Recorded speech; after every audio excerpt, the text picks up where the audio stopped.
Imagine a world where death is not an end, but a temporary technical glitch.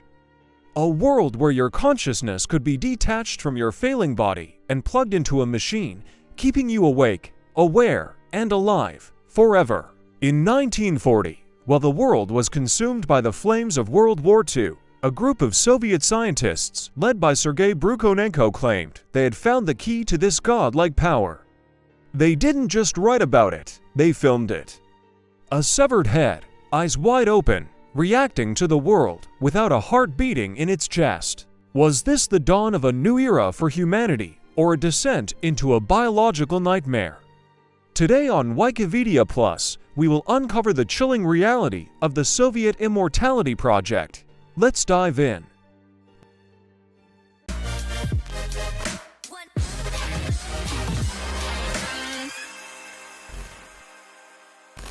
The year is 1940. The place is the Institute of Experimental Physiology and Therapy in the USSR. The footage starts in grainy black and white.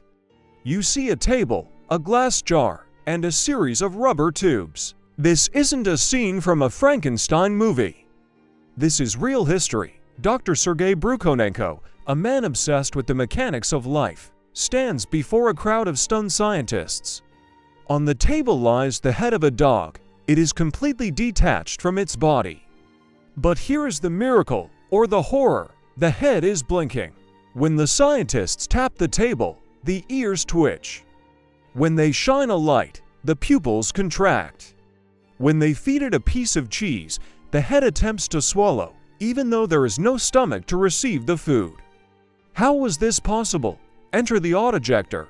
This machine was the precursor to everything we know about modern life support. It was a primitive, mechanical heart-lung system. Two pumps, driven by electric motors, mimicked the rhythmic pulse of a living being. One pump pulled deoxygenated blood from the veins, while the other pushed oxygen-rich blood back into the arteries. In Brukhonenko's mind, the body was just a biological engine. If the fuel blood was clean and the machine was working, the engine could run indefinitely. This wasn't just about saving dogs, it was about the Soviet dream of the new mania being that could survive any injury, a soldier who could be brought back to life on the battlefield. But as the experiment progressed, a darker question began to haunt the halls of the Kremlin. If a dog's head could be kept alive for hours, what about a human's? Rumors began to circulate about Project Kolokol, a secret initiative to preserve the brains of the greatest Soviet thinkers. Could there be a bunker somewhere in Russia, filled with the living, thinking heads of long-dead generals and scientists? The documents remain classified, but the implications are staggering. What does it mean to be alive without a body?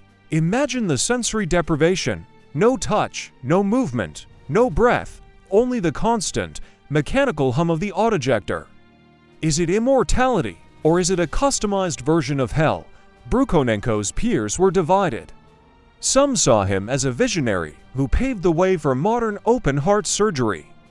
Others saw him as a man playing God with a pair of pliers and a motor. Despite the controversy, Brukhonenko was awarded the prestigious Lenin Prize. His work wasn't just madness. It was the foundation of cardiovascular science. Every time a patient survives a heart transplant today, they owe a silent debt to the chilling experiments of 1940. By the 1950s, the Soviet Immortality project seemingly vanished. Some say the technology was too expensive. Others say the psychological toll on the subjects was too great. But in the age of Neuralink and AI, we are seeing a revival of these ideas. We are once again trying to separate the mind from the meat. The Autojektor was a crude, mechanical attempt at what we now call transhumanism. The Soviet scientists of 1940 weren't just looking at a dog's head. They were looking at the future of our species. A future where rest in peace is a choice, not a certainty. As we look back at that grainy footage, we have to ask ourselves, if you were offered the chance to live forever as a mind in a machine, would you take it? Or is the beauty of life defined by the fact that it must, eventually, end? The Soviet project may have failed to conquer death, but it succeeded in making us question what it means to be human. As the echoes of today's story fade back into the archive, we are left once again at the edge of the unknown.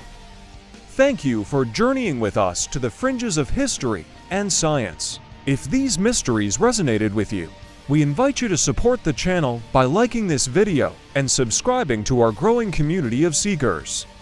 Share this transmission on your social networks. Your curiosity is what keeps these stories alive. We will return soon with another chapter that was never meant to be told.